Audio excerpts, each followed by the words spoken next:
Servus, Glück auf und herzlich willkommen zu einer weiteren FC Bayern Reaction. Ja Leute, diesmal zur Pressekonferenz nach dem Champions League Viertelfinale Hinspiel beim FC Arsenal, was 2:2 geendet hat.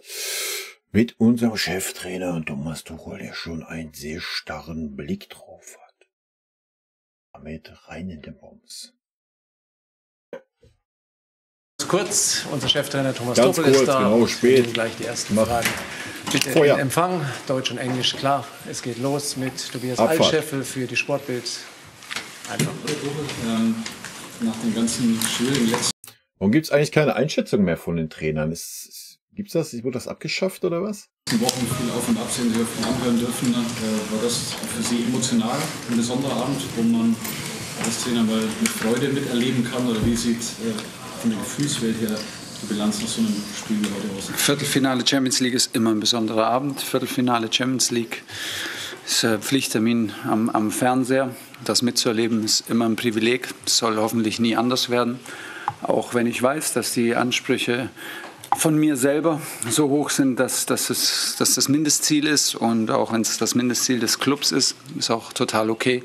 Trotzdem gibt es mehr Fußballmannschaften, die nicht teilnehmen an dem Viertelfinale. Deshalb ist es grundsätzlich eine große Freude und ein Privileg, und so habe ich es empfunden, so habe ich es in der Vorbereitung empfunden, und ja, das Spiel war ein extrem intensives Spiel in einer unglaublich guten Atmosphäre, und Stimme ich übrigens zu. ja, nächste Woche wird es entschieden, es ist erst Halbzeit. Thank you. Next one on the right side, yeah.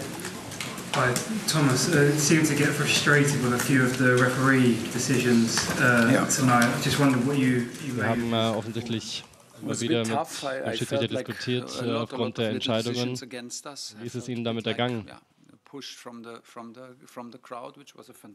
Ja, ich hatte das Gefühl, dass er so ein bisschen gegen uns war und sehr vom Publikum angetrieben wurde in diese Richtung. Da muss ich leider komplett widersprechen.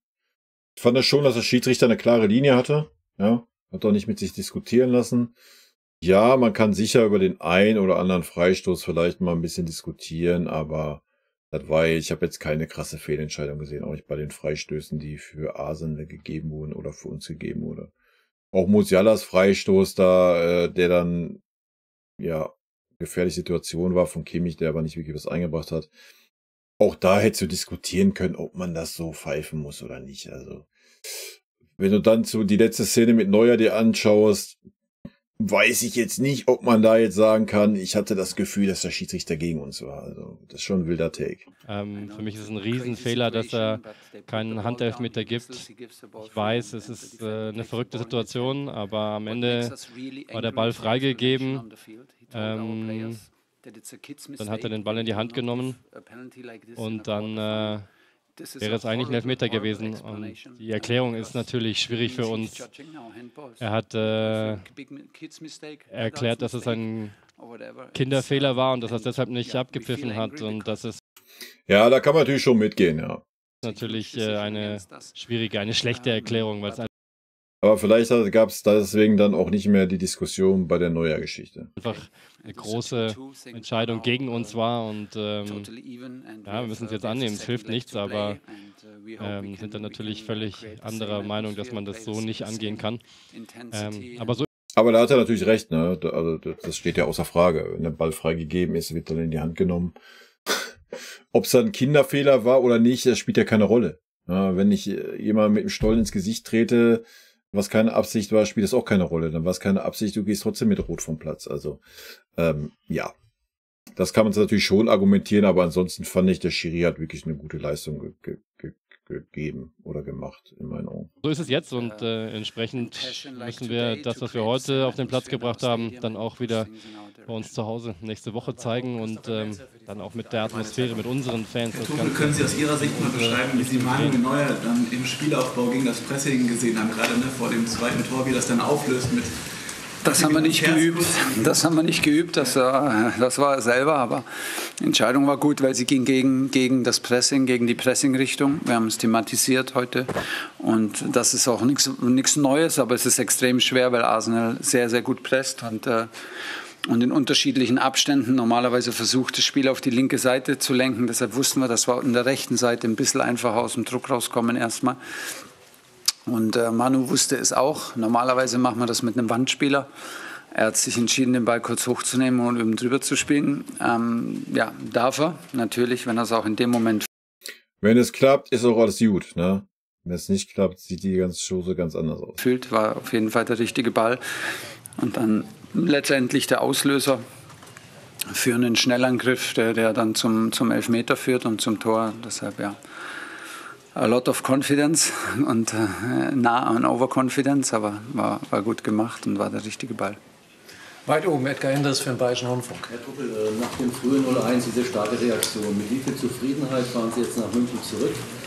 Und hat diese 90. Minute auch so einiges in dieser Saison gebündelt? Wenn der Kingsley trifft zum 3-2, wäre das natürlich ein Sensationsergebnis gewesen. Ja. Bleibt halt beim 2-2. Ja, wir haben die Riesenchance noch mit dem Konter und dem Außenrissball an dem Pfosten. Ja, weiß ich nicht. Also es war nicht einfach, vor allem nicht, nachdem wir das erste Tor gekriegt haben und ein, zwei Duelle nicht. Ja, man hat schon gesehen, dass das Selbstvertrauen da ein bisschen gelitten hat. Man hat dann aber auch gesehen, durch die Tore, Paradebeispiel eigentlich Goretzka, wie das Selbstvertrauen dann wieder da war, ne, und immer Stück für Stück zurückgekommen ist. So geführt haben, wie du sie führen musst und wie wir sie führen wollen und nicht den Schuss energisch genug verhindert haben. Dann haben wir, glaube ich, gleich nochmal in einer relativ einfachen Situation nochmal eine Chance weggegeben. Zuschauer waren enorm, haben gepusht ohne Ende. Das ist dann nicht einfach, sowieso nicht einfach, aber in der Situation. Es hat dann natürlich geholfen, dass wir mit dem ersten dann wirklich Angriff, den wir bis in den 16er durchkriegen konnten, getroffen haben, weil ein Tor verändert einfach deine Körpersprache, verändert dein Selbstbewusstsein, das ist ganz normal. Und wir wussten, dass wir leiden müssen, wir wussten, dass wir alles brauchen. Das haben sie heute wirklich gut gemacht. In jeder einzelnen Halbzeit. 4 Halbzeiten werden gespielt, 2 haben wir hinter uns. Es ist unentschieden und es geht komplett nochmal von vorne los. Es gibt keine Auswärtstorregel, deshalb gibt es jetzt, wir sind zufrieden mit dem, was wir heute geliefert haben. Wir sind okay mit dem Ergebnis. Das kümmert sich um sich selber und nächste Woche geht es nochmal von vorne los. Next one, second row. Yeah. Herr Thomas, welcome back to London. Obviously it's a very intense game today. Ich mag es einfach, wie er sich freut, ey. Ich mag es einfach. I want to take it away from the game a little bit. Did you have a favorite restaurant that you came back to visit today? Ja, ich weiß, dass es natürlich alles sehr, sehr intensiv war hier die letzten Tage. Haben Sie ein Lieblingsrestaurant in London, das Sie nochmal besucht haben? Gestern vielleicht, wenn Sie zurück waren hier in London. Ja, ich habe eine Menge Lieblingsrestaurants hier in London, aber das kann ich dann erst wieder machen, wenn ich privat wieder hier bin.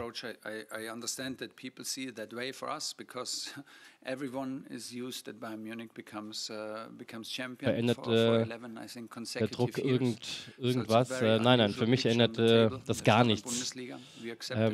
Natürlich ist die Lage in der Bundesliga nicht gut und der Druck nicht gerade kleiner deswegen, aber am Ende verändert es für mich nichts. Ich gebe alles, was ich habe. Ich hau da alles rein und natürlich wollen wir versuchen, in der Champions League möglichst weit zu kommen und wenn wir eine Chance haben, das Ding zu gewinnen und die haben wir, dann gibt es nichts anderes als 100% zu geben, egal in welcher Situation man vielleicht in der Bundesliga ist, aber wir geben 100% in jeder Hälfte, die wir spielen und auch hier in der Champions League, das ist nun mal der anspruchsvollste, der schwierigste Wettbewerb, in dem wir unterwegs sind und wir haben immer noch alle Chancen und dementsprechend versuchen wir jetzt den nächsten Schritt zu gehen. Neuer's flick over Havertz, Sané's run, Kane's composure from the penalty. Are those the kind of moments that can help bring a belief and a swagger back into the team? Ja, es gab ja einige sehr, sehr gute Situationen, sehr gute Lösungen in der Defensive gegen den Druck von Arsenal. Kann das dann auch das Selbstbewusstsein wieder zurück. Naja, es waren ja auch 2 andere Innenverteidiger auf dem Feld, war? Die einfach ein bisschen mehr Ruhe ausgestrahlt haben, denke ich. Ja, klar. Also natürlich hilft das. Dann brauchen wir eben diese Passion, dieses verlangen, dass wir da in jedem Zweikampf drin sein. Und aber ja, alles in allem macht das natürlich total viel Spaß, auch vor so einem Publikum zu spielen. Und das haben wir nächste Woche zu Hause auch. Und da freuen wir uns sehr, sehr drauf. Und natürlich kann das einen Unterschied machen. Auf jeden Fall. Ja, das darf man nicht unterschätzen, den Heimvorteil, den wir jetzt im Rückspiel haben. Also ein Publikum kann schon viel pushen. Und wenn die Mannschaft dann auch will, was sie ja anscheinend in der Champions League will, dann springt auch der Funke eher über. Ja, und dann geht auch mal das ganze Stadion mit, nicht nur die Südkurve. Das kann dann schon ein Faktor sein, gerade wenn es eng ist. Ne? Muss man schon so klar sagen, wenn man noch die letzten Kräfte mobilisieren muss, dann ist natürlich schon so ein Heimspiel viel, viel besser als ein Auswärtsspiel. Wir haben jetzt das Rückspiel zu Hause, das ist gut, aber wir müssen was draus machen, indem wir da alles reinwerfen, was wir haben.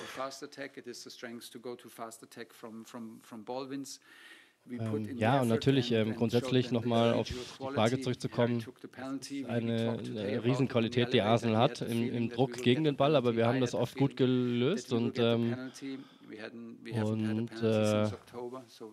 es offensiv auch immer wieder gut gemacht und haben uns so zum Beispiel auch den Elfmeter erarbeitet, den wir uns verdient haben. Ja gut, das war eine absolute Einzelaktion von Leroy, die richtig stark war. Ne? Ja, und absolut ganz sicher ein Elfmeter auch war. Und dann haben wir natürlich das Glück, dass wir einen wie Harry Kane haben, der so einen dann auch reinmacht. Und so war es insgesamt viel Gutes auf unserer Seite und das versuchen wir dann nächste Woche wieder auf den Platz zu bringen. Yeah, but he's too old to be worried by that. I'm too experienced and too much of a personality to be affected by it. That was clear before. I think everybody knows that, even like the players know that. So we rely on him. He's happy if we rely on him. I think it was very, very strong today. Very physical game for him, and he accepted the physicality. That was very important. Ja, gehe ich voll mit, was er sagt. Every challenge and every physical fight. Also very, very strong. Alles angenommen heute, extrem stark gespielt. Wir wissen alle, was wir an ihm haben, wie viele Erfahrungen er mittlerweile gesammelt hat und seine Qualitäten sind ja unbestritten. Also es geht um Harry Kane und sein Comeback eben hier in London und er musste viel auch nach hinten arbeiten, er musste viel auch im Aufbau immer wieder mithelfen und wir haben es eben nicht geschafft, ihn dann in diese Position zu bringen, in der er dann vielleicht... Ja, einmal war am 16er die Schussposition, einmal der Ball gut außen gespielt, ist dann auch noch reingekommen in den 16er, aber der Ball kam halt nicht. Ansonsten Harry Kane war heute der Leader, Alter. Ja, der Anführer auf dem Feld, hat geackert, gemacht, getan, habe ich schon in der Spielanalyse gesagt. War 6er, 8er, 10er und sogar noch der Stürmer, also wild. Mal sein Finish bekommt, aber nichtsdestotrotz großartiges Spiel von ihm. Und können Sie sagen, wie schlimm es bei ihm ist? Also genau, nächste Woche natürlich wieder ein ganz, ganz großer Faktor bei uns Spiel sein, gar keine Frage. Neuer gegen Saka, wie haben Sie es gesehen? Ich habe einen Kontakt gesehen, aber... Der Kontakt war sowas von klar, Alter. Für mich, also ich habe es nicht in der Zeitlupe gesehen. Für mich sah es aus, als wäre der Ball viel zu weit weg. Ball komplett verloren und das wäre eher so ein Follow-through, so ein Durchgehen in der Bewegung. Also ich habe das genau andersrum wahrgenommen. Kann natürlich auch täuschen. Ich habe jetzt auch nur in der normalen Dingens gesehen und eine Wiederholung, weil ich dann direkt runter bin, um hier die Videos aufzunehmen. Aber für mich sah es so aus, er hat den Ball am Neuer schon vorbeigelegt. Und der ist ja einfach super schnell, ja. Und er hätte den Ball einfach eingeschoben. Wenn keine Berührung da gewesen wäre. Und es war eine klare Berührung da, ja. Es sah in der Wiederholung aus, die ich gesehen habe, als wäre die von dem Spieler ausgegangen, nicht von Neuer. Aber ich habe, wie gesagt, nur eine Wiederholung in einer Einstellung gesehen. Das müsste ich mir nochmal genau angucken. Am Ende des Tages ist es Wurst. Ich denke, man kann sagen, dass wir da ein bisschen Glück gehabt haben und wir 2:2 das Ergebnis am Ende des Tages in Ordnung geht. Und wie es Tore schon sagte, es gibt jetzt das Rückspiel, in dem der ganze Bums entschieden wird. Ne? Bewegung in das Bein von Manu, dass die Aktion eher von Saka ausgeht als von Manu. Ich kann aber falsch liegen. Und, aber habe ich auch so wahrgenommen in der einen Wiederholung, die ich gesehen habe. Ich nur von 60 Meter Entfernung gesehen habe. Bei Serge ist es so, dass er eine Hamstring-Verletzung hat und es nicht gut ausschaut bis fürs Rückspiel. Naja, komm, da muss man, habe ich ja auch in der Analyse schon gesagt, da ist er selber schuld. Also man hat das gesehen, dass Gnabry wirklich fertig war. Er hat auch geackert und gemacht und getan. Man hätte ihn vorher erlösen müssen. Keine Ahnung, weiß ich nicht. Ich weiß nur, dass Hamstring ist und eine Verletzung und das natürlich sehr, sehr bescheiden ist. Damit haben wir es. Danke Thomas, danke euch. Schönen Abend. Ja, schönen Abend. Kann ich mich nur anschließen. In diesem Sinne, Leute, rot-weiße Grüße gehen raus. Wie gesagt, wer Bock hat, Freitag, Stream, 18:30 Uhr, quatschen wir noch mal ein bisschen über das Spiel gegen Arsenal und werfen einen kleinen Blick voraus. In diesem Sinne, wie immer an dieser Stelle, vielen lieben Dank für euren Support. Haut rein, bis dann. Tschüssi. Vielen lieben Dank, dass ihr euch das Video bis zum Ende angeschaut habt. Vielen lieben Dank für euren Support. Wie immer, lasst gerne einen Daumen da. Ich freue mich auch über jeden Kommentar, der geschrieben wird.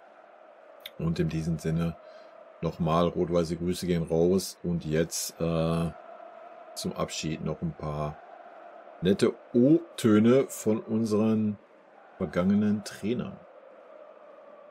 Ein dicker Kuss von der Trainer von der Meister. Was das Allerwichtigste ist, weil wir wissen, dass er ein guter Kerl ist. Wir sind schockverliebt in meine Mannschaft. Also ich fand, das hat Spaß gemacht zu coachen. Ein Trainer ist ein Idiot. Ein Trainer sehe, was passiert im Platz. Dahin bist du eher Trainer und wenn du viele Spiele hast, bist du mehr Coach als Trainer und ich bin schon lieber Trainer als Coach. Geiler Satz. Magic.